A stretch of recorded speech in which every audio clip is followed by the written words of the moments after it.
selaku narasumber selaku narasumber kuliah umum kita pada pagi hari ini dengan topik update regulasi narkotik dan psikotropik di Indonesia. Yang kami hormati Bapak Ibu dosen Prodi D3 Farmasi yang telah bergabung di ruang Zoom ini.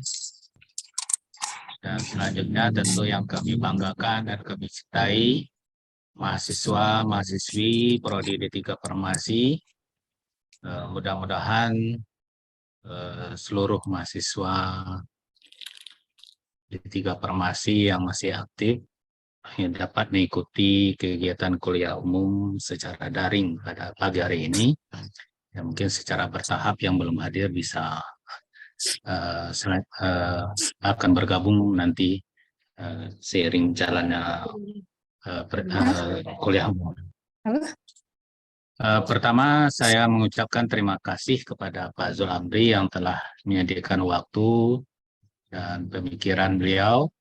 Kami tahu beliau sibuk ya, dengan tugas sehari-hari, namun beliau menyempatkan waktu untuk memberikan suatu ilmu dan wawasan bagi kita, terutama kepada mahasiswa tentang topik yang kita bahas pada hari ini. Sebelumnya saya menyampaikan permohonan maaf dari Pak Dekan, seyogianya beliau juga akan ikut hadir dan membuka kegiatan ini. Namun pada waktu yang bersamaan hari ini ada kegiatan asesmen lapangan ya, Prodi Geofisika, sehingga beliau harus hadir di sana. Jadi beliau mewakilkan kepada kami untuk membuka, mudah-mudahan kondisi ini tidak mengurangi makna dari kegiatan kita hari ini.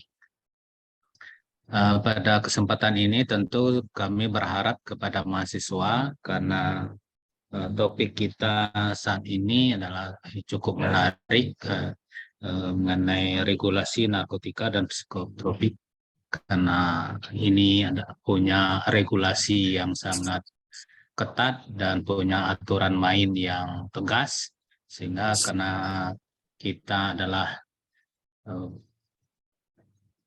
praktisi yang berkaitan dengan penggunaan atau bagaimana obat itu bisa tepat guna. Jangan sampai kita ketidaktahuan atau mengerti tentang regulasi tentang obat narkotika ini bisa terjerat ke masalah hukum. Ya, makanya kita harus paham bagaimana regulasi hukum yang mengatur mengenai tata kelola dari obat narkotika dan psikotropika. Karena obat-obat ini pasti ada di fasilitas pelayanan kesehatan atau di perdagangan kefarmasian. Jadi kita praktisi kefarmasian harus memahami ini. Jadi mohon kepada mahasiswa untuk dapat mengikuti dengan baik dan nanti ada ruang-ruang diskusi, manfaatkanlah itu karena kita mendapatkan narasumber yang tepat yang secara institusi beliau dari Bepom memang bertugas dalam hal ini untuk pengawasan. Saya rasa itu yang dapat kami sampaikan. Mudah-mudahan ini menjadi sumber ilmu yang baik kepada mahasiswa. Tolong diikuti dengan baik. Saya rasa itu yang dapat kami sampaikan. Mohon lebih dan kurang maaf. Dengan mengucapkan Bismillahirrahmanirrahim, kuliah umum tentang update regulasi narkotika dan psikotropika di Indonesia saya buka secara resmi. Selanjutnya waktu sepenuhnya kami serahkan kepada Ibu Suci untuk memandu acara ini sampai selesai. Terima kasih. Assalamualaikum warahmatullahi wabarakatuh. Waalaikumsalam warahmatullahi wabarakatuh. Terima kasih kepada Bapak Koordinator Program Studi Ananda yang kami cintai, Bapak Ibu dosen yang kami hormati, Bapak Koordinator Program Studi. Seperti tadi yang izinkan saya mungkin pada kesempatan ini memandu untuk pelaksanaan kuliah umum ini sebagai moderator. Dan tadi sudah disampaikan juga oleh Bapak Koordinator Program Studi betapa pentingnya narkotika ini dan regulasi tentang narkotika dan diskotika ini Ananda ketahui semuanya, karena Ananda nantinya akan bertugas sebagai tenaga teknis kefarmasian. Tentunya ini menjadi hal yang sangat penting bagi Ananda semuanya untuk diketahui. Jika tidak tahu, tidak paham, nanti akan dampak-dampak buruk bisa menjerat Ananda di dalam pelayanan kefarmasian nantinya. Baik, saya juga tidak ingin memperpanjang mukadimah lagi. Kita langsung saja mulai kuliah umum kita pagi ini bersama narasumber kita yang sudah sangat siap, Bapak Dr. Andes Zul Amri, apoteker MKes.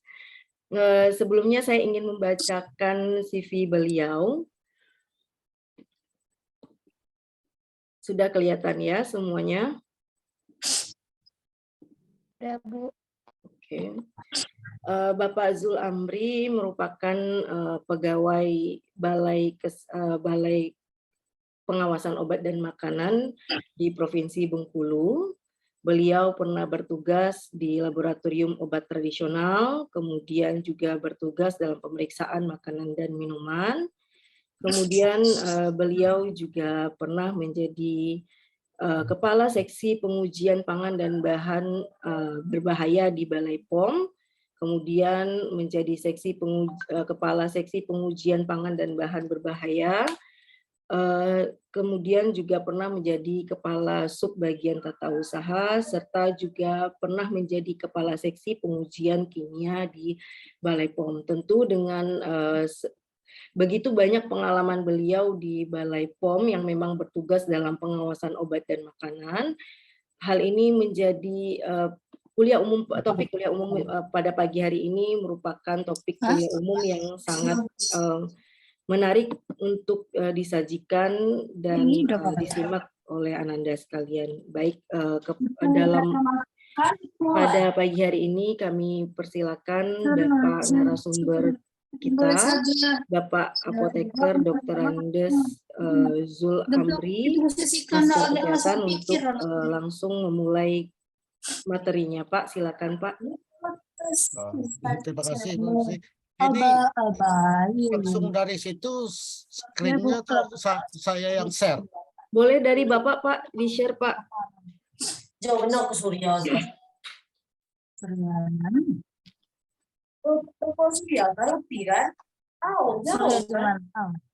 Gimana tolong mahasiswa yang belum mute ininya ya, di-mute dulu. Zaima, ya, di-mute dulu ya.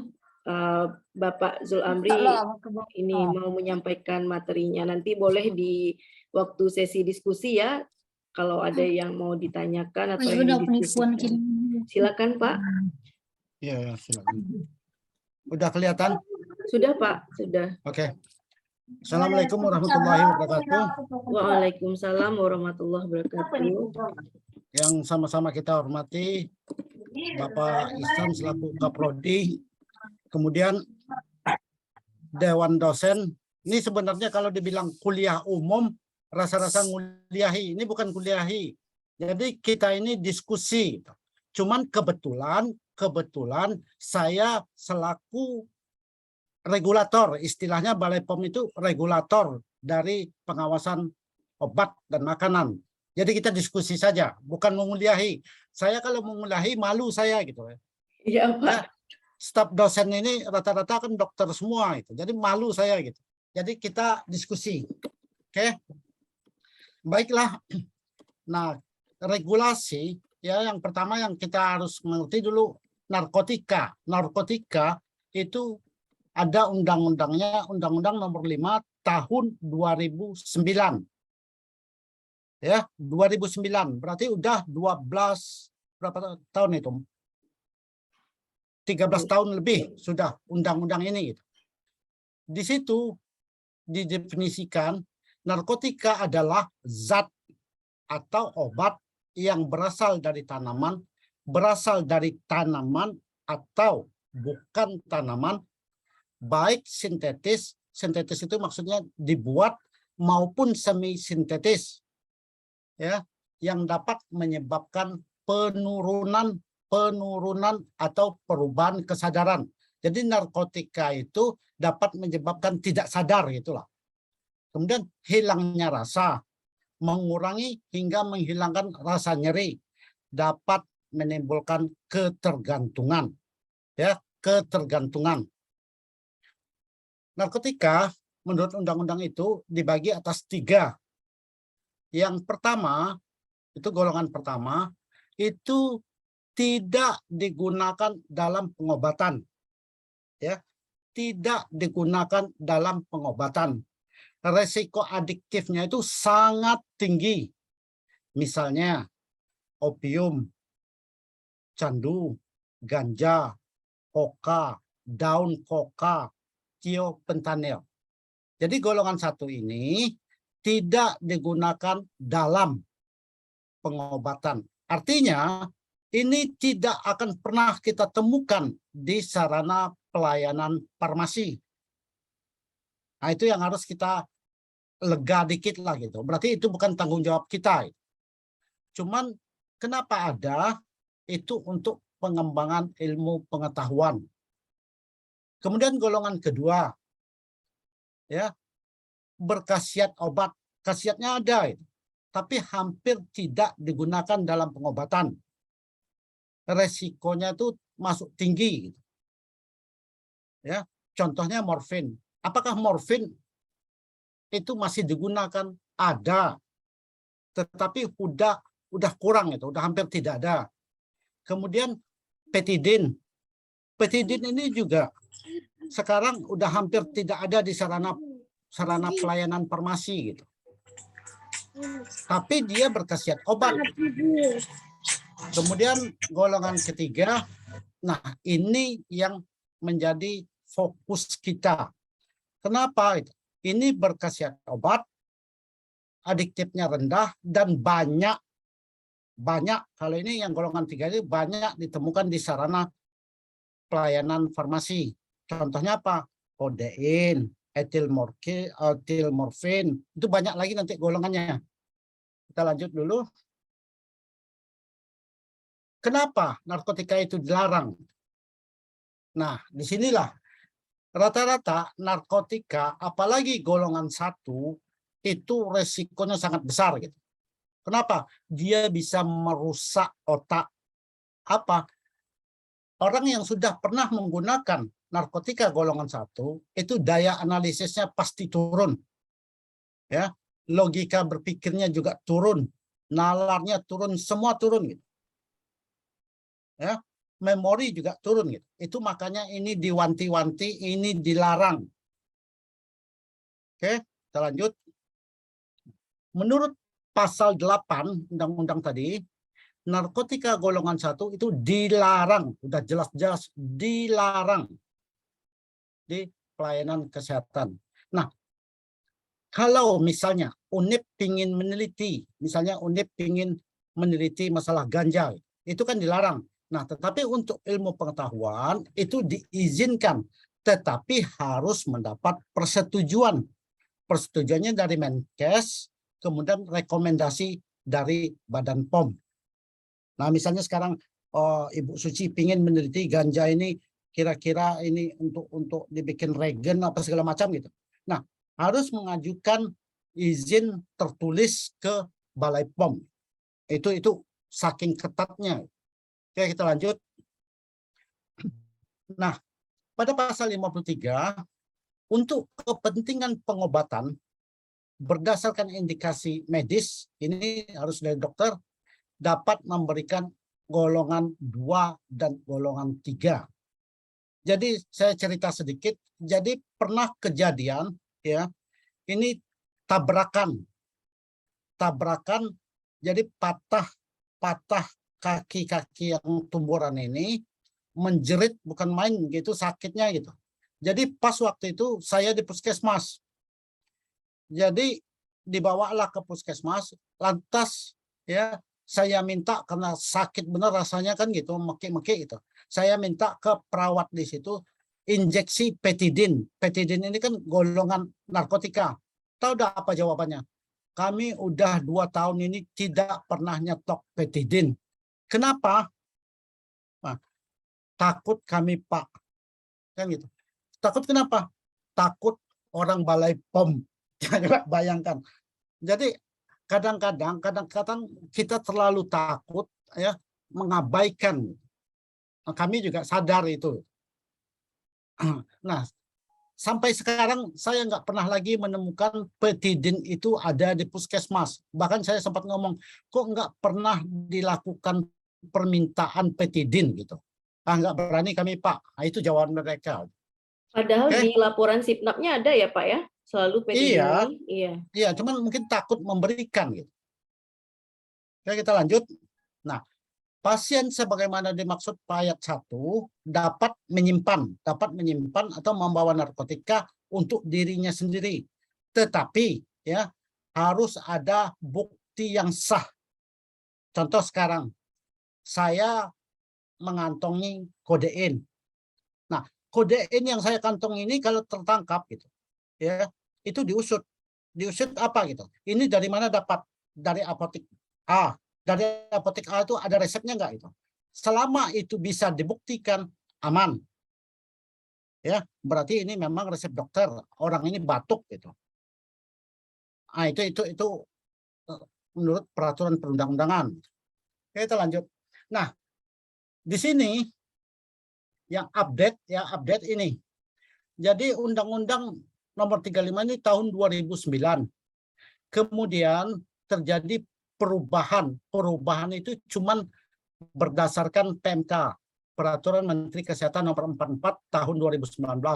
Dari 65 golongan 1, ini artinya golongan yang tidak boleh beredar gitu. Artinya tidak ada khasiat obat lah gitu. Yang berbahaya. Nah, meningkat menjadi 175. Ya, golongan itu. Nah, salah satunya nanti kita lihat ya, ini dari golongan psikotropik yang diangkat ke narkotika. Dulu dia psikotropik, tetapi setelah penelitian segala macam itu ternyata ini lebih bahaya gitu. Maka diangkat ke narkotika gitu. Nanti kita lihat. Kemudian pada tahun 2021 ini juga diubah gitu. Yang 175 menjadi 191. Yang terbaru ya tahun 2022 PMK nomor 9 yang 121 itu menjadi 201. Berarti di sini terjadi peningkatan 10 item. Nanti kita cerita yang 10 item ini apa aja itu. Kemudian untuk narkotika golongan 2 ini rata-rata hampir konstan gitu. Jadi 86 dulu ya dari undang-undang pertamanya naik 91, 91, 91. Nah, hampir stabil. Kemudian untuk golongan 3 ini yang digunakan dalam pengobatan. Inilah wewenang kita ya, wewenang kita ini golongan 2 sama golongan 3 itu hampir konstan. Jadi boleh dibilang tidak ada perkembangan narkotika di sarana pelayanan farmasi. Jadi di apotek nggak ada perkembangan, di rumah sakit nggak ada perkembangan, di puskesmas juga nggak ada perkembangan, konstan. Oke? Nah, contoh-contoh narkotika golongan 1 tadi, ini ganja. Ya, ganja ini terkenal di Aceh, itu terkenal sekali gitu. Nah, dari hasil penelusuran kita di Bengkulu itu di daerah-daerah Rejang Lebong di situ. Kenapa gitu? Situ suasananya dingin gitu. Jadi tumbuhnya di situ. Nah, ini juga pernah terjadi perbincangan alot ya. Alotnya gimana? Ada beberapa instansi yang menyatakan gimana kalau ganja itu dilegalkan, maksudnya digunakan dalam dunia pengobatan. Hampir seluruh ilmuwan protes. Kenapa?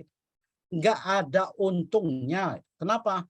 Ya, di sini ada tetrahydrocannabinol. Jadi yang ini otomatis merusak otak.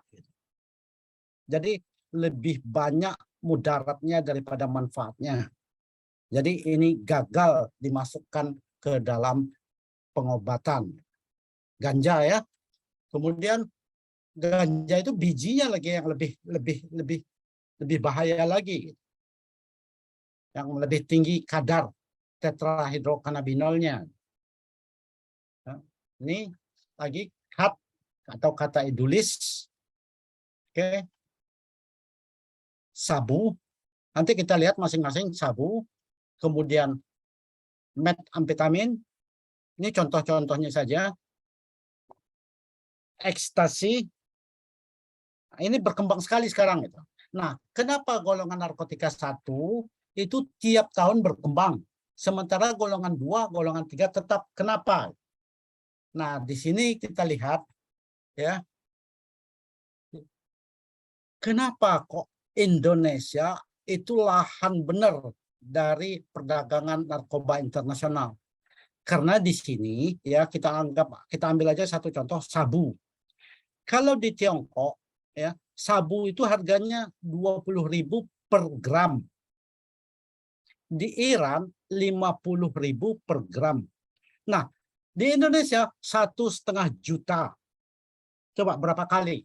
Gimana orang-orang yang mafia-mafia luar negeri internasional itu enggak berbondong-bondong dia menjual ya, menjual narkoba di Indonesia. 1 gram aja 1,5 juta. Nah, itu salah satu pemicunya. Nih, contohnya lihat. Ini metamfetamin. Tahun 2000 gagah begini. Nah, 7 tahun kemudian seperti ini. Itu efeknya yang merusak otak tadi. Ini amfetamin, lihat. Nah, yang ini yang bagus. Ini nggak ada yang nggak kenal ini. Ya. Film apa? Home Alone. Home Alone. Nggak ada yang tahu. Nah, coba sekarang gini wajahnya gitu. Karena pecandu. Nah, yang bagus lagi tadi saya singgung. Jadi ada 10 item ya yang ditemukan yang menjadi narkotika golongan 1 dari 191 menjadi 201. Ini ada cerita. Jadi kami kan hampir tiap tahun sebelum pandemi ada pertemuan manajer teknis laboratorium. Jadi teman ini nanya, pernah nggak nguji keraton? Jadi saya bilang, keraton kan adanya cuma di Kalimantan. Ya, jadi kami tidak pernah menguji keraton. Nah, lucunya apa gitu? Jadi keraton yang di Kalimantan ini diangkut, dikirim ke Malaysia. Jadi pas waktu melewati perbatasan Kalimantan sama Malaysia, itu di stop kepolisian kita. Nah, di situ dicurigai. Cuman ya dibilang ini sayur pesanan orang Malaysia nak dibawa. Kan gitu. Dilihat waktu itu yang keraton ini belum masuk daftar narkotika golongan 1. Jadi lewatlah. Nah, ini hampir tiap bulan lah dikirim dari Kalimantan ke Malaysia, dikirim. Jadi lama-kelamaan jadi curiga. Jadi yang kepolisian ini disamplingnya, dikirimnya ke puslapnya. Ternyata itu masuk golongan 1. Mulai saat itu ya udah terjadi penelitian segala macam. Itulah yang makanya terjadi penambahan 10 item ya dari keraton itu. Nah, itu pesat sekali gitu. Yang lucunya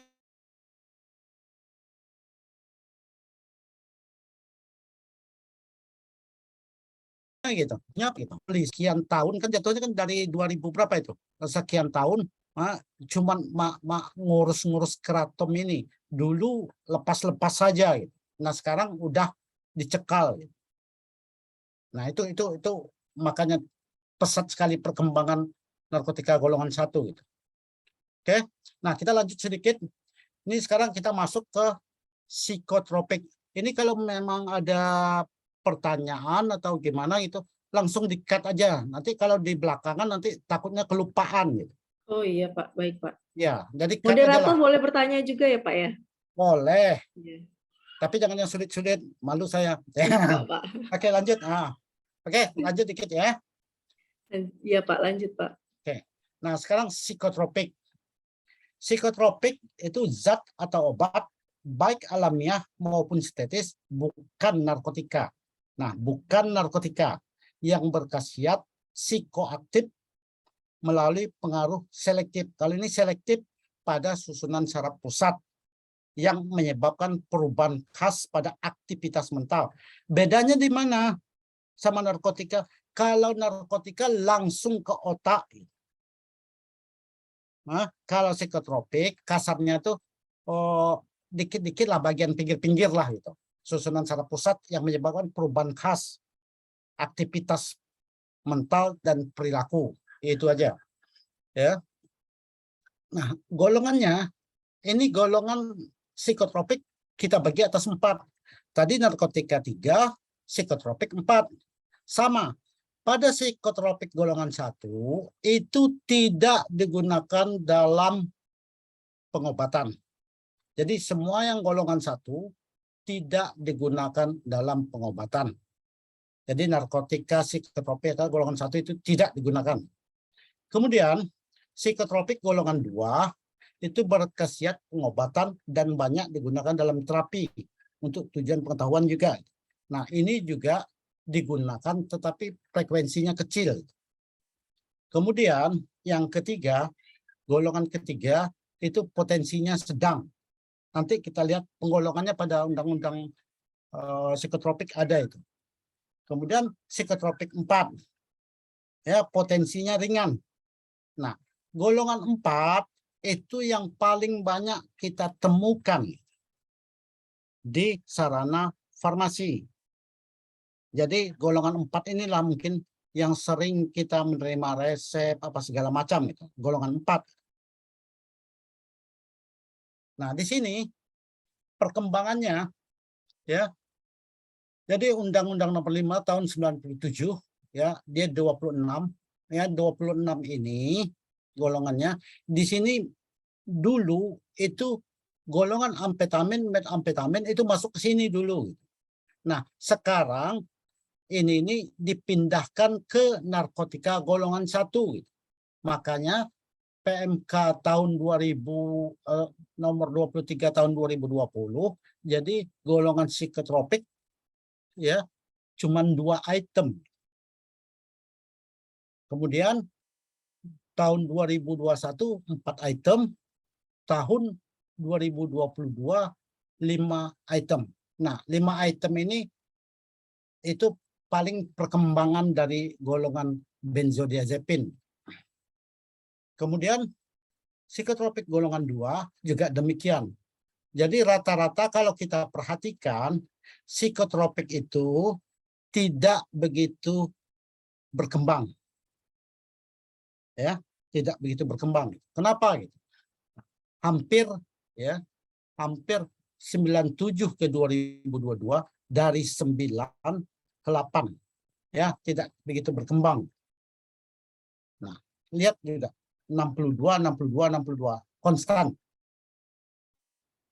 Nah, ini penggolongan NPS itu new psychoactive substance. Nah, ini sekarang yang fokus internasional. Nah, ini dibagi, ada yang sintetis cannabinoid, ada katinon, ada penil. Nah, mungkin pernah dulu kita dengar ada piperazin. Nah, sekarang kan nggak pernah lagi kita temukan piperazin. piperazin ini itu dulu digunakan ya untuk obat cacing. Nah, dengan perkembangan ilmu segala macam, ya, nah piperazin ini orang bikin psikotropik gitu. Jadi orang sintetis dari piperazin ini menjadi psikotropik. Sama halnya dengan efedrin. Efedrin ya itu adrenergik kan. Nah, sekarang udah hampir sulit kita temukan sekarang di sarana farmasi. Kenapa gitu? Nah, efedrin ini itu disintesa orang menjadi amfetamin, metamfetamin gitu. Maka untuk kontrol itu dihilangkanlah efedrin ini di sarana pelayanan farmasi. Lihat. Ini data-data dunia.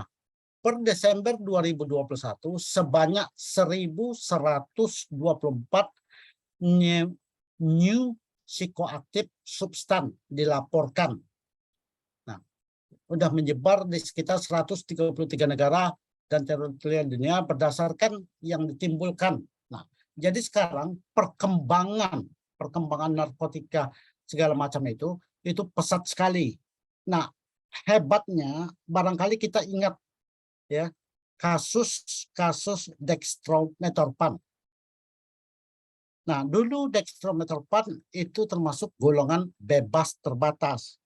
Nah, pada anak-anak muda jadi mengkonsumsi dextrometorphan itu sampai 10 tablet, minumnya itu pakai Sprite. Ya. Nah, jadi terjadilah halusinasi segala macam. Nah, ini diteliti orang gitu. Ya, diteliti. Kenapa kok bisa kan gitu.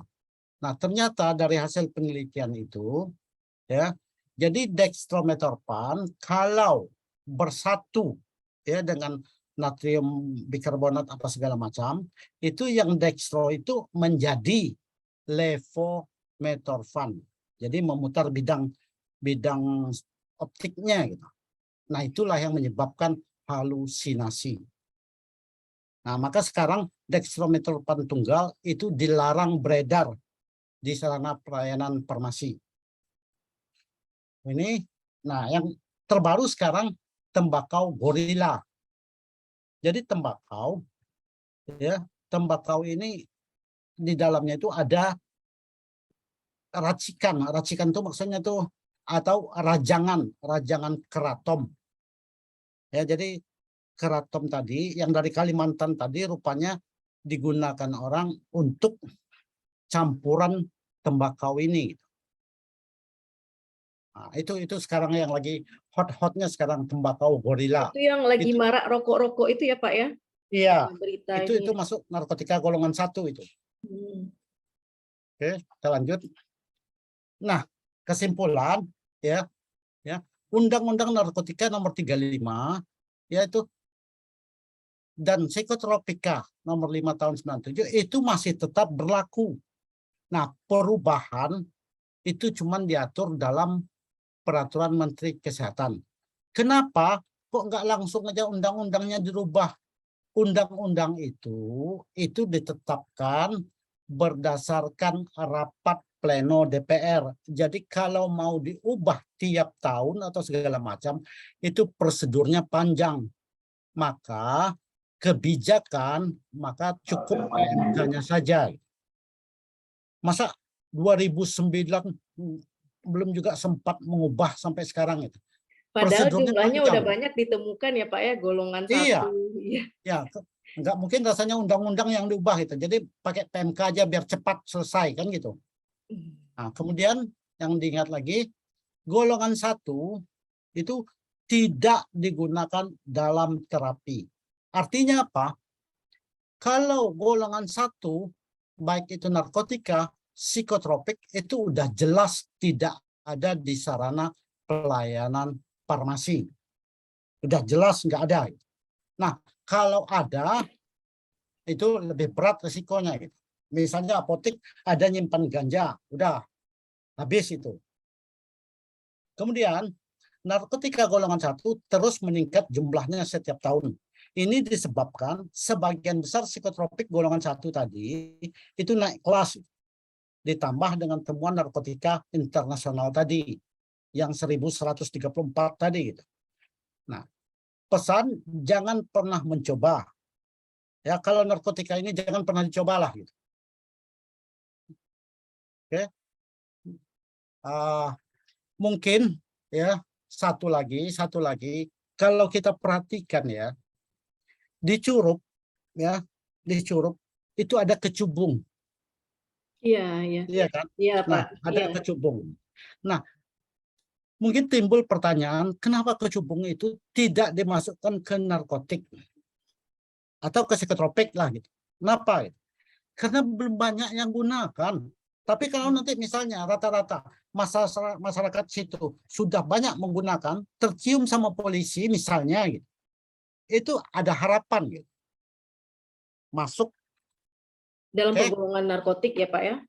Iya. Iya, saya Mungkin bahkan sedikit. pernah lihat Pak, yang kalau soal kecubung ini Pak, kebetulan nih mungkin saya langsung ini ya Pak, di YouTube Ya. saya bahkan lihat YouTuber ada yang pakai Ya. kecubung Pak. Ya. Itu ada YouTuber di Bali Pak, saya lihat mereka Iya. memperagakan pakai kecubung, terus tiba-tiba terjadi halusinasi yang luar biasa sampai nggak sadar lagi makan-makan daging tapi udah kayak kesetanan tuh. Malah divideokan Pak, mungkin bisa jadi ini juga untuk pemerintah Pak, dijadikan memang konten iya. Pak. Iya memang itu juga sedang dipelajari sekarang Bu. Cuman barangkali itu belum muncul saja. Nanti ada harapan gitu. Apa 2023 apa 2024 nanti itu akan masuk gitu. Cuman sekarang kan orang lagi belajar itu, lagi mempelajari Iya, gitu. Pak. Nah, Ini sama soalnya seperti bahaya ini. sekali ya Pak ya, kalau misalnya Iya. sudah dikontenkan masyarakat, Iya. terus banyak kaula-kaula muda ini nonton, iseng-iseng bikin konten juga, tapi nggak tahu efek dan dampaknya ya Pak pada Iya. susunan saraf pusat kita ya Pak, mengganggu logika berpikir juga. Iya, memang iya. Ini sedikit ya obat-obat tertentu. Obat-obat tertentu ini yang paling sering kita temukan di Balai POM gitu. Ini yang sering sekali terjadi kasus gitu. Ya, makanya ini saya tambahkan ya. Kita ambil contoh ya. Macam yang fokus penelitian sekarang ini amitriptilin, tramadol, trihexylpenidil, klorpromazin, haloperidol. Nah, sekarang yang fokus sekarang ini tramadol. Tramadol itu tuh kalau kita pelajari, dia kan analgetik, antipiretik itu. Nah, ini kayaknya cenderung ke narkotik gitu. Nah, kita nggak tahu, ini lagi dipelajari sekarang baik dari Depkes, Litbang Depkes atau Badan POM gitu. Jadi tramadol ini besar kemungkinan ini akan dimasukkan ke narkotika golongan 3. Kenapa? Karena memang berkhasiat gitu. Nah, jadi pada adik-adik, pada yang mahasiswa-mahasiswa nanti yang akan kerja apa segala macam, sekarang fokus penyalahgunaan itu di obat-obat tertentu. Nah, ini yang harus hati-hati. Jadi di sini tramadol, trihexylpenidil, klorpromazin, haloperidol, amitriptilin, dextromethorphan. Nah, itu sekarang yang kita fokuskan gitu. Jadi memang dia itu termasuk obat-obat keras biasa. Tetapi efeknya lebih besar. Nah, ini yang harus kita waspadai gitu, di sarana pelayanan farmasi, baik di apotek, puskesmas atau rumah sakit gitu. Nah, ini kita ya kalau kita pikir ya, Polri itu labnya barangkali sedikit di atas kita lah gitu. Kenapa gitu? Soalnya fokus pekerjaan dia cuma ngurus narkotika itu saja gitu. Kalau kita kan obat dan makanan. Nah, cuma di daerah nggak ada, itu aja kelebihannya gitu. Jadi kalau kasus-kasus macam cerita Keraton tadi, mereka nggak ngirim ke Balai POM gitu, langsung ke pusat gitu. Nah, itulah. Nah, ini kenapa saya tampilkan? Ya, ini tahu kan, kenal kan, rata-rata semua kenal ini. Baru kenal, Pak. Masa baru kenal? Pak Teddy. Jarang nonton TV, Pak. Seringnya nonton Ini- YouTube. Ini kan Polda Sumbar yang dipindah menjadi Polda Jawa Timur dan kena kasus narkoba kan gitu. Ini yang Teddy Minahasa. Yang kasus yang sedang ribut sekarang. Nah, hebatnya apa? Golongan 1, ya, narkotika golongan 1 memang urusan mereka. Jadi kita di Balai POM kita nggak ngurus narkotika golongan 1 itu. Memang urusan mereka. Jadi Balai POM sering diundang untuk menyaksikan pemusnahan barang bukti di Polda apa di Polres. Gitu. Jadi sempat saya ngomong waktu itu, berani nggak Balai POM ya membuat surat sebelum dilakukan pemusnahan harus dilakukan uji ulang. Apakah yang dimusnahkan itu murni barang bukti sabu apa amfetamin gitu. Nah, kepala balai nggak berani. Jadi saya bilang kan, kamu jangan cari perkara lah katanya kan gitu. Nah, saya udah mulai curiga gitu. Jadi berapa tahun, adalah 10 tahun yang silam saya juga curiga gitu. Jadi waktu itu saya saksi ahli. Jadi dimusnahkanlah 10 kilo lah kan gitu. Nah, yang 10 kilo itu memang itu semua atau cuma 1 kilo, 9 kilo ditukar yang lain gitu. Nah, terjawablah pertanyaan saya karena ini sudah tertangkap gitu. Berarti benar apa dugaan saya gitu. Berarti yang dimusnahkan itu tidak murni itu semua gitu. Oke, saya rasa itu dulu. Mungkin Baik, Pak. Mungkin saya mau tanya, Pak, kenapa golongan 1 ini tidak menjadi wewenang dari Badan POM juga, Pak? Oh, karena iya. iya. Itulah saya bilang kan gitu. Nah, sekarang ya Balai POM itu kan Balai Pengawasan Obat. Nah, itu tidak termasuk obat gitu. Nah, jadi kasarnya kenapa tidak termasuk itu pengawasan kita? Itu kan bukan obat. Kecuali kalau Balai Pengawasan Narkotika, obat dan makanan mungkin bisa masuk. Jadi BNN ya, Pak, yang lebih ini ya, Pak, Nah, mengawasi ya. BNN. BNN.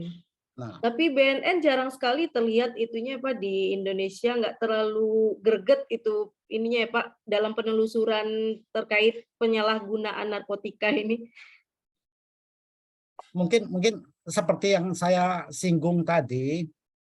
Jadi narkotika golongan 1 itu kan wewenang penuh kepolisian. Nah, sementara di BNN itu kan sebagian polisi. Iya kan? Tidak Iya, semua kan gitu, sebagian polisi. Nah, contoh macam kasus yang sedang booming sekarang. Jadi dari berapa gram itu kilogram sitaan di Bukit Tinggi, ya sabu di Bukit Tinggi, itu Om Teddy ini sempat mengambil 5 kilogram untuk didistribusikan, dijual lagi gitu. Oh iya, lumayan ya, Pak, 1 gramnya aja bukan lumayan. 1.500.000. Nah, 1.500.000 ini Iya, 5 kilo. kali 5 kilo. Nah, coba. Nah, jadi sekarang rasanya BNN atau polisi nggak mungkin lah gitu. Ya, maling mau ngadu ke perampok gitu. Kebayang kan maksudnya? Jadi misalnya saya maling 1.000. Nah, saya ngadu rupanya kepada perampok yang 1 M. Alah, kamu kecil lah baru. Kan gitu jadinya. Makanya saya bilang kan, jadi narkotika tadi yang golongan 1, karena itu tidak berhubungan dengan obat, ya, Nah, tidak menjadi kewajiban Balai POM. Iya. Dan lagi Kemudian, Pak, pula, ada satu lagi saya pernah dengar Pak, pala, buah pala ya Pak ya. nah, iya, Buah pala ini ternyata juga mempunyai efek halusinasi ya Pak. Nah, iya. mungkin apakah ada penelitian ke arah sana juga di Badan POM atau di instansi pemerintah? Mungkin pala ini nanti juga berkembang larinya bisa jadi golongan psikotropik atau narkotik, sedangkan pala ini kita tahu ibu-ibu di rumah masak sup aja pakai pala ya Pak. Harus pakai pala, kalau enggak enak supnya. Benar, Bu. Jadi saya juga pernah baca, nggak usah Ibu jauh-jauh, di ijma ulama, ya Iya. kan, itu udah ada. Pala itu bahkan dulu sempat dibilang pala itu haram. Mungkin pernah baca lah Ibu gitu. Iya, Ya. pernah nonton YouTube-nya saya Pak, kalau yang ijma ulamanya. Nah ya, kenapa gitu? Nah, karena itu dapat menyebabkan halusinasi, benar. Iya. Tetapi, jadi tetapinya gini, itu kalau dosisnya tinggi. Jadi kasarnya selama tidak melewati ambang itu nggak masalah, Bu. Maka ijma tadi dibatalkan gitu. Itu satu. Yang kedua, memang pala itu dapat menyebabkan halusinasi. Kenapa gitu? Ya, itu kan minyak atsirinya itu dari Mystica Fragrans itu. Iya. Jadi kasarnya kalau mau kita kaji lah gitu. Jadi semua yang berlebihan pasti mudarat gitu. Iya. Nah, cuman sekarang kan yang pala ini rasanya belum begitu bahaya gitu. Jadi untuk bumbu, untuk segala macam itu masih digunakan gitu. Tetapi batasnya gitu. Memang pala juga termasuk gitu. Ini sama lah macam kita cerita kecubung tadi. Kecubung itu kan banyak varietasnya itu. Nah, kalau kita pilah-pilah gitu, ada yang kuning, ada yang putih, ada yang ungu kan, itu masing-masing beda itu.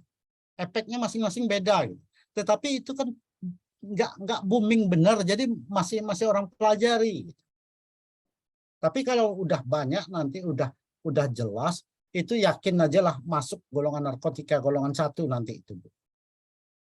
Iya, Pak. Sama dengan pala ini. Kalau pala ini saya rasa nggak mungkin lagi gitu. Kenapa? Ya nggak mungkin lah orang banyak makan pala gitu. Cuman sebatasnya aja kan gitu. Itu juga masa dimasukin pala separuh mangkok itu kan nggak pula enak. Udah lain rasanya, dak, Pak. Ya itulah makanya. Iya. Oke. Kebetulan saya kan penelitian menggunakan pala, Pak. Jadi juga melakukan ekstraksi. Kebetulan mungkin juga sering cium ini wanginya pala dari oleoresinnya. Bahkan juga kalau destilasi minyak sirih saya nggak lakukan, tapi saya dapat oleoresinnya saja. Tapi dari oleoresinnya saja itu udah wanginya juga sangat menusuk. Terus juga saya agak keliengan. Terus kalau misalnya pulang tuh tidurnya kadang-kadang lumayan enak. Katanya sih Iya, memang memang untuk ya. insomnia. Itu dari berapa gram itu, Bu? Saya kebetulan 1 kilo, Pak. Itunya Nah, kan 1 kilo udah kiloan untuk kan? dimaserasi, ya. Ya samalah dulu. Jadi saya pernah ngambil sampel itu Centella asiatica. Jadi dari Centella asiatica itu saya bawa 12 kilo Centella asiatica, diekstrak sampai jadi asiatikosit itu iya. cuman 100 miligram, Bu. Dari 12 kilo itu Iya. cuman dapatnya 100 miligram. miligram. Nah, coba lah Ibu bayangkan gitu. Nah, balik kita ke pala tadi. Nah, kira-kira yang nak memabukkan itu mau makan berapa kilo gitu. Iya, Pak. Oke. Iya, iya. Beda dengan ganja ya Pak, sedikit aja Oh, iya. masuk ke dalam ini udah ini ya Pak. Nggak usah itu. Saya kalau ngerokok Bu, saya isap aja udah melayang itu Bu. Iya Pak. Iya Pak. Ya. Mungkin Baik. ada yang lain, kita diskusi Iya, saja. diskusi. Masuk ke sesi diskusi. Terima kasih Pak, tadi sudah ada pemaparan materi tentang narkotik dan psikotropik dari Bapak Dr. Andes Zul Amri. Mungkin Ananda sekalian sudah lihat tadi ya penggolongan, kemudian bahayanya bagaimana ganja, narkotik dan psikotropik ini kenapa tidak banyak yang dilegalkan ya.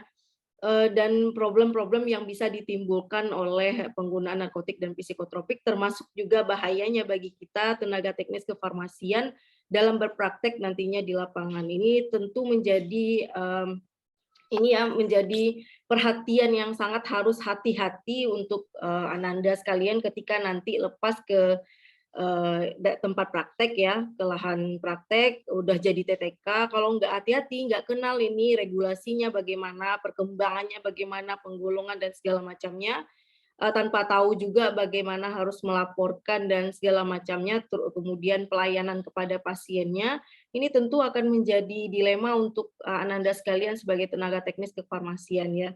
Jadi harus hati-hati dan juga tentunya Ananda sebagai ini penerus generasi bangsa ini juga harus hati-hati karena banyak sekali ternyata Pak ya tadi dari kecubung, kemudian pala, kemudian apa DMP yang obat batuk aja itu bisa jadi psikotropik. Jadi harus hati-hati dan sangat hati-hati bagi Anda sekalian karena ini benar-benar bisa merusak generasi, merusak bagaimana kalian untuk berpikir ke depannya, kemudian juga ya intinya tadi bisa lihat sendiri ya dari fotonya yang dari ganteng saja itu bisa berubah jadi amburadul seperti itu. Mungkin juga masa depan juga seperti itu jadinya. Jadi jangan sekali-sekali untuk mencoba hal yang sudah dilarang dan diharamkan ya. Mungkin kita masuk saja ke sesi diskusi ya anak-anak Ananda sekalian. Silakan jika ada pertanyaan, ini sudah ada 3 orang ya. Silakan Nur Anissa terlebih dahulu untuk pertanyaannya di kolom chat juga sudah ada ya. Oke, sebelumnya terima kasih atas kesempatannya Bu. Iya. Pak, saya izin bertanya nih. Dalam penjelasan yang telah Bapak jelaskan bahwa penggunaan ganja ini lebih banyak resikonya dibandingkan manfaatnya. Di sini saya izin bertanya kepada Bapak, bagaimana? Mohon suaranya agak jelas sedikit. Dekat ke ini dikit ke bagian pengeras suaranya Nisa, biar Bapak ini kurang jelas kata Bapak ininya pertanyaannya. Halo? Iya. Udah clear. Di sini saya izin bertanya kepada Bapak, bagaimana jika obat yang berasal dari ganja seperti Sativex yang beberapa waktu lalu kita melihat ada seorang ibu yang mengkampanyekan bahwa untuk melegalkan ganja tersebut untuk pengobatan anaknya, Pak. Nah, misalkan di kayak Sativex ini kan di beberapa negara itu legal seperti negara Inggris.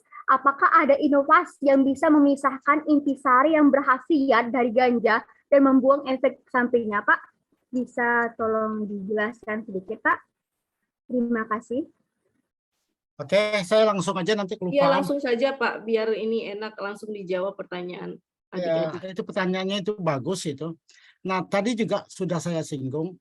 Jadi pernah kalau nggak salah tahun kemarin ya para ilmuwan itu berkumpulnya apa ya membicarakan bagaimana kalau ganja ini dilegalkan itu topiknya gitu. Nah jadi para ilmuwan ini bersepakat kenapa gitu.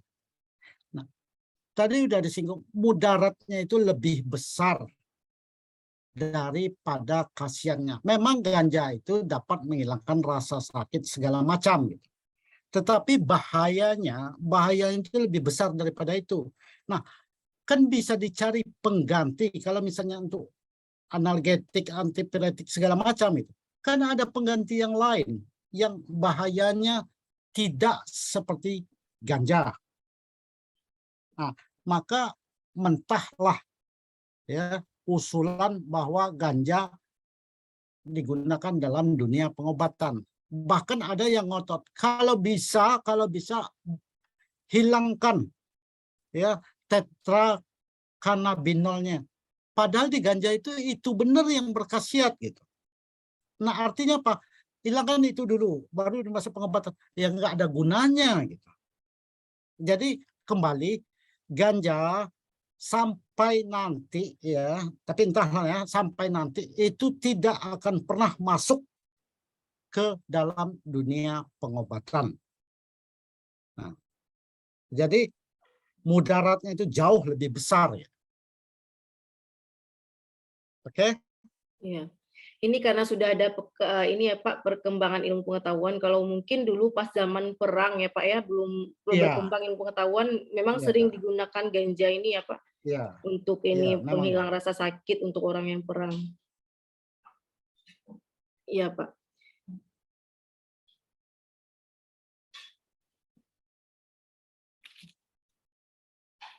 Habis ya.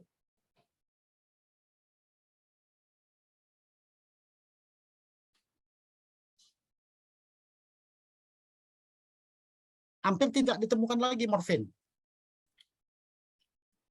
Oke? Ya. Iya Pak.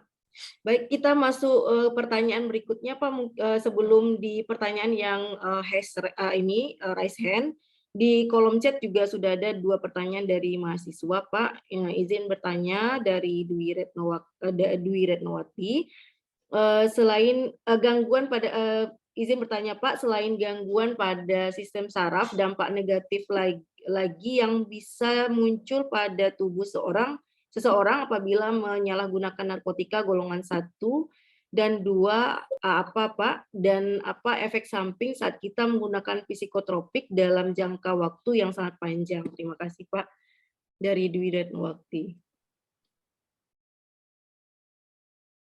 Oke. Saya langsung saja. Narkotika sama psikotropika itu dua-duanya bekerja di otak. Ya, dua-duanya kerja di otak.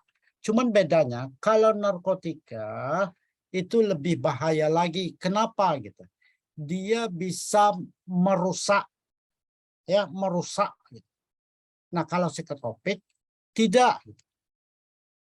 Nah, sekarang apa bahayanya? Ya, letaklah kalau selain dari saraf gimana? Kita lihat juga contoh tadi, macam amfetamin tadi. Nah, kalau istilahnya kalau dalam listrik, kalau gardunya itu udah rusak, itu aliran listrik pasti macet. Nah, jadi misal sekarang kita mengkonsumsi itu, yang jelas sekarang mekanisme tubuh udah terpengaruh. Kenapa gitu? Mungkin nafsu makan kurang. Kalau nafsu makan kurang, berarti asupan gizi kemana yang kita butuhkan, itu ke kulit apa segala macam, itu pasti terpengaruh. Nah, rata-rata pengguna narkotika itu pasti keriput. Nah, sama psikotropik juga demikian. Jadi istilahnya tuh kalau pengguna itu penuaan dini istilahnya gitu. Ya. Nah, itu kalau di fisik kelihatan penuaan dini. Kemudian lagi paling gampang nengok orang, oh ini sudah pernah pakai, ini orangnya belum lihat matanya. Nah, kalau matanya sudah tidak bisa fokus, ya, nah itu curigalah. Kan kadang-kadang kan kita melihat orang itu, tapi pas di korneanya itu jalan-jalan gitu.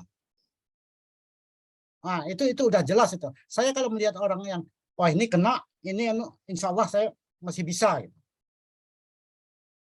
Nah, itu jawabannya.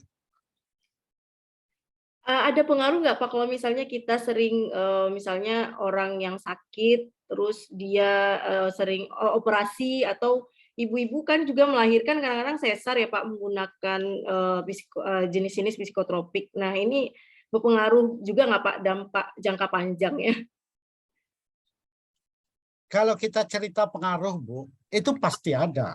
Cuman sekarang yang jadi permasalahan, apakah sekarang dirasakan apa nanti? Nah, Tapi rata-rata ya sekarang secara itu pasti ada. Gitu. Tapi barangkali kecil. Nah, atau mungkin nggak usah jauh-jauh. Ya. Jadi dulu ini biasanya pada sesar, pada segala macam itu kan spinal. Iya, Iya kan? Jadi macam pakai fentanyl, pakai ini segala macam itu kan spinal. Nah, biasanya di situ tuh yang jelas akan terjadi lesi. Lesi itu maksudnya tuh yang daerah yang disuntik itu udah jelas ada pengaruh. Nah, cuman sekarang barangkali karena masih metabolisme masih baik, masih itu mungkin itu agak kurang gitu. Tetapi yakinlah nanti gitu. Nanti kita kan nggak tahu gitu. Mudah-mudahan enggak ya Pak ya. Ya mudah-mudahan enggak, tapi jangan kapok, Bu. Iya Pak. Masih 2-3 lagi. Oke. Iya Pak. Baik, kita lanjut pertanyaan mahasiswa Vina. Silakan Vina. Vina Anggraini, pertanyaannya. Ya, terima kasih Ibu atas kesempatannya. Izin Pak, saya mau bertanya, kan tadi ada Bapak menyinggung mengenai obat-obat tertentu yang sekarang menjadi titik fokus dalam dunia farmasi tentunya. Nah, sebagai seorang farmasis di saat pelayanan nanti, saya ingin bertanya Pak, kira-kira apa saja yang bisa dilakukan untuk mengurangi penyalahgunaan OOT ini Pak, dalam bentuk kewaspadaan kita sebagai seorang farmasis. Mungkin itu Pak. Oke, itu bagus pertanyaannya itu memang tepat guna itu. Pertanyaannya tepat guna itu. Nah, sekarang gini. Jadi, misal ya, kita ambil aja datang orang ke apotek. Dia minta analsik. Ya kan? Analsik. Dalam analsik itu kan ada antalgin sama diazepam. Kita tahu diazepam itu masuk psikotropik golongan 3. Nah, pas kita ketemu itu, nah di situ kan ada apoteker penanggung jawab. Jadi kalau kita sebagai TTK, kita melapor ke apoteker penanggung jawab. Bu, pasien ini minta analgetik, analsik. Nah, jadi keputusan itu di tangan apoteker penanggung jawab. Ya. Nah, kalau kita lihat DOA, daftar obat wajib apotek, itu boleh dikasih, tapi apoteker yang mengasih cuman 1 strip. Artinya cuman satu papan, istilahnya itu kan 10 tablet. Nah, itu boleh. Tetapi kita selaku TTK, kita harus melaporkan ke apoteker penanggung jawab. Bukan kita langsung kasih aja, enggak. Oke, jadi izinnya itu apapun keputusan di situ harus apoteker penanggung jawab. Oke. Baik, bagaimana Vina? Baik, terima kasih Pak atas jawabannya. Iya. Berikutnya Destri Pamularsih. Silakan Destri, masih raise hand. Mohon maaf Ibu dan Bapak, sebelumnya saya izin off cam karena sedang sakit. Oh iya, sakit-sakit masih sempat ini ya. Alhamdulillah Semangat, masih benar. bisa menimba ilmu ya Destri ya. Di sini saya izin bertanya Pak, kan tadi di materinya ada perbedaan psikotropik golongan 1 sampai 4 potensinya berbeda-beda. Nah, bisa tidak Pak tolong jelaskan sedikit tentang potensi yang dimaksudkan itu apa Pak? Terima kasih Pak. Oke, potensi yang dimaksud di sini itu potensi yang bisa jadi potensi ketagihannya gitu. Ya, jadi kasarnya kalau ya golongan 1 itu besar kemungkinan ketagihan. Golongan 2 di bawah itu sedikit, golongan 3 di bawah itu, golongan 4 agak ringan. Nah, di dalam dunia pengobatan ya orang biasanya mengambil resiko yang paling ringan gitu. Jadi rata-rata kalau narkotika mereka menggunakan golongan 3. Kalau psikotropika mereka menggunakan golongan 4 gitu. Nah, jadi itu potensi di situ itu artinya ketergantungannya gitu. Oke. Saya rasa cukup menjawab. Ya, terima kasih Pak atas jawabannya. Berikutnya Nizel. Silakan Nizel, masih ada sesi diskusi sampai pukul 10 ya. Silakan Nizel. Baik Ibu, terima kasih atas waktunya. Izin bertanya Pak, saya pernah baca kalau lem Ibon itu kan mengandung LSD, yaitu narkotika golongan 1. Nah, itu banyak disalahgunakan oleh kalangan remaja. Nah, pertanyaan saya itu, kenapa lem Ibon itu masih banyak yang jual dan tidak ada ditarik, dan kita tahu bahwa lem Ibon tersebut berbahaya, Pak. Terima kasih. Bagus ini pertanyaan. Ya. Jadi kita ini ada couplingan sendiri-sendiri. Ya, contoh tadi. Jadi narkotika golongan 1 itu tidak digunakan di dunia pengobatan. Maka itu bukan tanggung jawab sarana pelayanan farmasi. Itu tanggung jawab kepolisian karena itu tidak masuk obat kan gitu. Nah, balik pertanyaan ya, lem Ibon. Lem Ibon itu tuh apakah digunakan dalam obat? Tidak. Ya. Nah, itu digunakan dalam perdagangan lem segala macam kan gitu. Nah, instansi yang bertanggung jawab di situ itu adalah perdagangan. Kenapa tidak ditarik? Nah, sekarang yang jadi permasalahan, sekarang saya bertanya. Kita tahu pisau. Ya kan? Pisau itu digunakan orang untuk membunuh. Kenapa pisau itu enggak ditarik? Karena ibu-ibu segala macam itu menggunakan pisau untuk penggunaannya kan, untuk motong daging, itu segala macam. Iya kan? Iya, Nah, Pak. kenapa pisau enggak ditarik? Nah, sama pertanyaan itu, kenapa kok lem nggak ditarik? Itu kan banyak gunanya. Ya. Kan banyak gunanya tuh. Untuk ngelem, untuk segala macam. Nah, kenapa kok digunakan untuk ngisep, untuk segala macam? Itu kan penyalahgunaan. Sama dengan pisau juga. Nggak mungkin kita melarang, kamu nggak boleh jualan pisau. Semua yang jualan pisau ditangkap. Iya kan? Nah, cuman penyalahgunaan. Sama dengan lem itu penyalahgunaan. Toh itu kalau memang itu ditarik gitu, ya ditarik itu tugas perindak perdagangan. Nah, tapi itu nggak mungkin nggak ada pengganti, lem itu nggak ada pengganti. Gitu. Itu makanya sama baygon juga gitu, iya kan? Baygon, ngapa orang bunuh diri pakai baygon? Ngapa baygon nggak ditarik? Kan gitu jadinya. Nah, itulah itu. Jadi masing-masing itu semuanya kalau disalahgunakan bisa berakibat fatal. Oke, mudah-mudahan jawab ya. Baik. Pak, mau nanya lagi Pak. Ya. Itu kan ada juga komik ya Pak disalahgunakan. Nah itu kan obat kan Pak. Ya. Nah itu masih ada di apotek yang saya pernah lihat tuh masih ada. Iya benar. Jadi kalau kita cerita ya, yang jadi permasalahan sekarang kan penyalahgunaan, ya kan? Nggak usah kita jauh-jauh.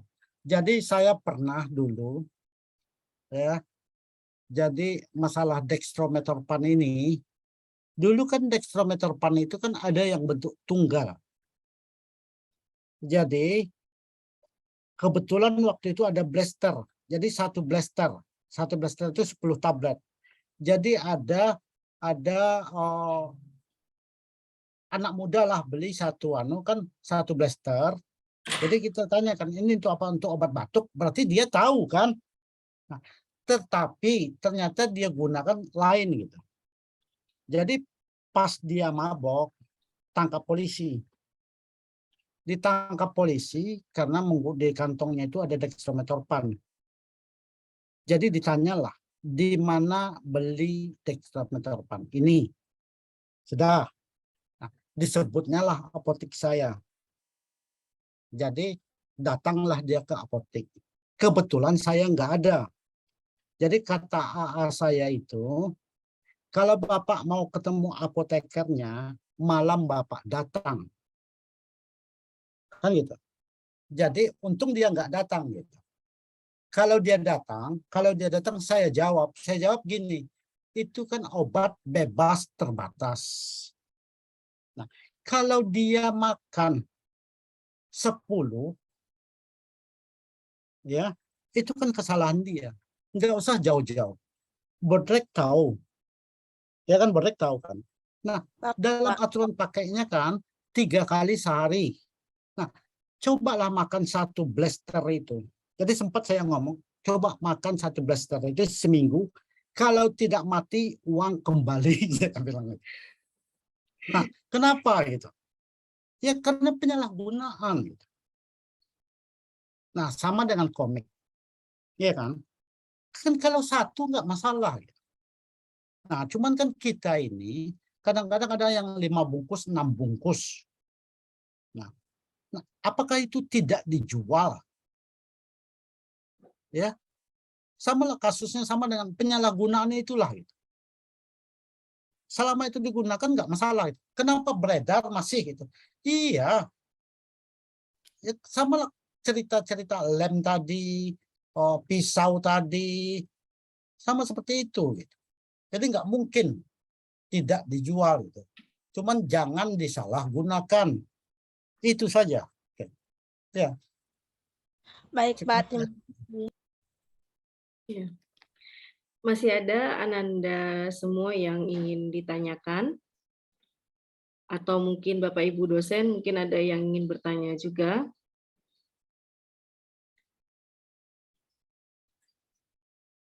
Ibu Mia tadi udah pulang. Kayaknya udah pulang, Pak. Udah diam aja Bu Mia. Baik, ada lagi Ananda sekalian pertanyaan? Baik, sepertinya sudah hening saja Pak. Mungkin sudah rasanya mungkin sudah cukup pemaparan materi dan diskusi dari Bapak. Mungkin anak-anak nggak ada lagi ini yang bertanya. Ada? Ini siapa raise hand? Izin, Bu. Iya, siapa? Vina masih penasaran. Oh ya, silakan. Masih penasaran Vina, Pak? Iya, ya. Yang ini tadi, Bu, kan tadi harga jual narkotika itu di negara lain itu lebih murah dibandingkan di Indonesia. Nah, itu penyebabnya apa ya, Pak? Ini kalau kita kaji, kenapa harga di Indonesia lebih tinggi daripada yang lain, kan gitu. Nah, kalau saya mau cerita ini, ya, ini kan teori ekonomi. Apa teori ekonomi? Ya, dengan supply and demand, kan ada istilah supply and demand. Kalau permintaan banyak, ya kan, permintaan banyak, pasti harga naik kan gitu. Nggak usah kita jauh-jauh. Cabai, ya, cabai ya. Nah, kalau cabai itu sedikit, itu harganya permintaan banyak, pasti harganya mahal kan? Iya kan? Nah, jadi kenapa kok di Indonesia harga narkoba itu mahal? Pertama, karena permintaan orang Indonesia lebih besar. 1. Yang kedua, ya, hukum di Indonesia, sama kita lihatlah, kalau saya mau cerita hukum, ya, itu rata-rata kan kalau menurut undang-undang hukum mati, ada nggak yang dihukum mati? 40 tahun penjara, ada nggak yang 40 tahun di penjara? Enggak kan? Artinya apa? Hukum di Indonesia itu lemah. sehingga ya permintaan banyak, paling aparat-aparat itu dikasih 1 M selesai urusan, kan gitu. Iya kan? Maka nggak usah jauh-jauh. Kita dengarkan dulu tahun berapa itu. Jadi pengedar dari Afrika ditangkap di Bali. Sudah ditangkap di Bali, pas diwawancara rencana kan mau dihukum mati itu kan. Nah, jawabnya apa? Allah, paling 1 M aja lepas kita. Coba bayangkan.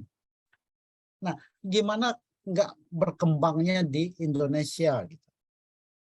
Jadi saya kalau cerita masalah hukum udahlah gitu. Oke, Ibu Suci. Ya. Terima kasih Pak. Tidak ada lagi ya? Masih ada? Ini masih 8 menit. Namun jika tidak ada, kita tutup sesi diskusinya. Ibu izin, Bu. Iya, oh iya, Matori masih ada yang bertanya, Pak. Silakan Iya, Matori, satu pertanyaan lagi. Assalamualaikum Pak. Sebelumnya mohon maaf. Matori izin bertanya mengenai yang Matori pernah baca di salah satu jurnal internasional itu kan ada pengobatan menggunakan ganja untuk anak-anak yang mengalami masalah kayak cerebral palsy kayak gitu kan Pak. Nah itu kira-kira kalau misalnya itu bisa dikembangkan di Indonesia itu ada dapat izin nggak kayak gitu nah Pak? Oke. Ini sama pertanyaan dari yang tadi gitu. Nur Anissa. Iya. Ya. Sekarang apapun dalilnya ya, sekarang ini gitu. Itu kan cuma 1 orang. Sekarang lah macam saya makai ganja. Wah, ini sejak kanker saya bisa sembuh karena ini. Kan itu saya. Iya kan? Itu kan menurut saya itu. Nah, pas di rapat ilmuwan segala macam, diuji segala macam, itu tidak ada. Nah, apakah tidak ada pengganti lain? Nah, balik pertanyaan tadi, apakah itu dapat izin? Selama itu golongan 1, ya, itu tidak akan pernah dapat izin. Dan bayangkan saja, tertangkap itu resikonya itu bukan main gitu. Ini kalau hukum murni ya, bukan hukum yang tadi ya. Hukum murni itu kalau kita menggunakan narkotika, ya macam saya lah sekarang, saya menggunakan itu 4 tahun kurungan. 4 tahun itu. 4 tahun tuh mungkin udah tua saya di situ gitu. Sekarang udah tua juga gitu. Nah, jadi jangan pernah menghayal bahwa narkotika golongan 1 itu dapat izin. Oke? Saya rasa cukup, Bu Cici. Terima kasih Pak atas penjelasannya, sesi diskusi yang sangat hangat sekali ya dari tadi Pak, 30 menit. Ternyata mahasiswa sangat tertarik juga dengan topik kuliah umum pada pagi hari ini.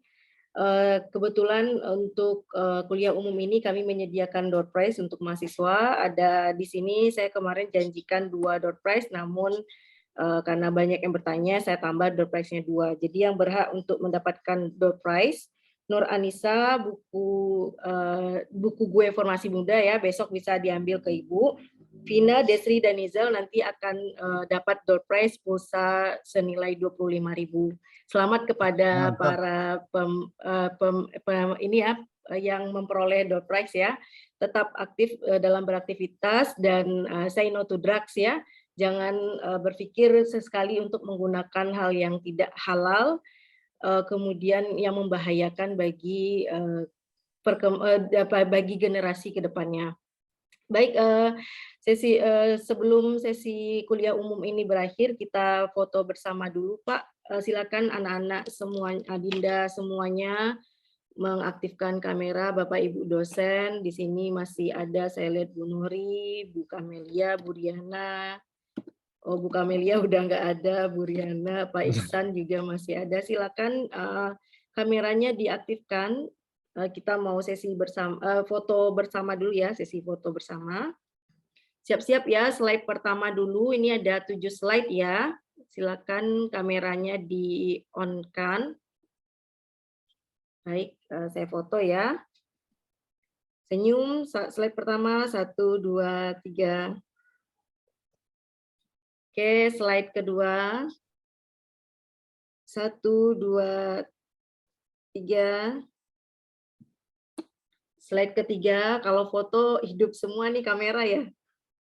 1, 2, slide ketiga masih banyak yang belum buka kameranya. 1, 2, 3, slide keempat. 1, 2, 3. Oke, slide kelima. Slide ke-6. Dan terakhir slide ke-7. Baik, dengan berakhirnya sesi foto bersama tadi, maka sesi kuliah umum kita juga berakhir pada pagi hari ini. Sebelumnya, apa Pak Ihsan masih ada di ruangan Zoom, Pak?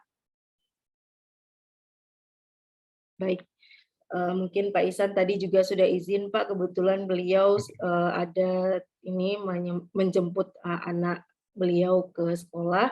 Jadi mungkin closing-nya dari saya saja sebagai moderator.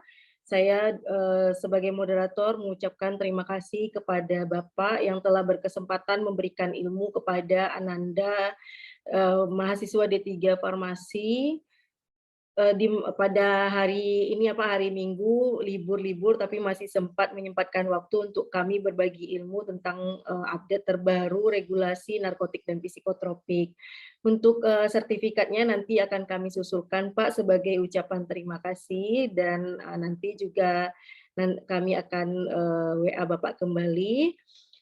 Kepada Ananda semua juga terima kasih atas waktunya, sudah meluangkan waktu, tetap semangat dalam menuntut ilmu, dan jangan ini ya, ingat tadi sudah belajar narkotik dan psikotropik sangat bahaya sekali, dan tentu ini menjadi perhatian untuk tidak sama sekali menggunakan narkotika.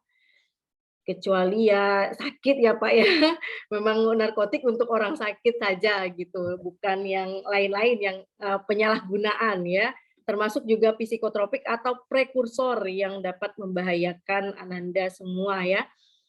Terima kasih Bapak, mohon maaf apabila saya sebagai moderator, terima kasih juga kepada Bapak Ibu dosen yang masih stay di Zoom meeting ini. Mohon maaf apabila ada kesalahan, saya akhiri. Assalamualaikum warahmatullahi wabarakatuh. Sampai jumpa di kuliah umum berikutnya. Terima kasih, Pak. Lebih kurang mohon maaf. Wassalamualaikum warahmatullahi wabarakatuh. Waalaikumsalam warahmatullahi wabarakatuh.